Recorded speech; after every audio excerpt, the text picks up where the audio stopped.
Neuse River is rising in Johnston County, and with more rain in the forecast, emergency management is keeping a close eye on the levels. Some people are a little bit concerned in light of all the recent rain. CBS 17's Baron James is live for us in Smithfield tonight, where the river has been rising over the last few days. Baron, how is it now compared to what you saw just an hour or so ago?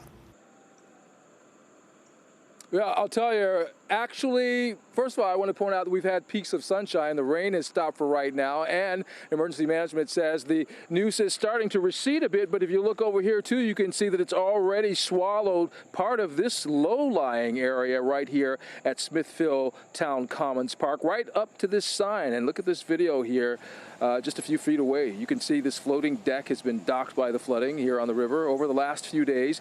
Blame it all on the on-again, off-again rain, according to the Johnston County Emergency Management Service. Some park visitors are astonished the Neuse has risen this high so fast. I don't recall it ever going over the bridge that high. I know it does. It's high, but this is real high. I mean, a lot of times you can't get out to the bridge here, but it goes down quite a ways before it floods, you know? Yeah. I mean, this is up there, and it's moving fast.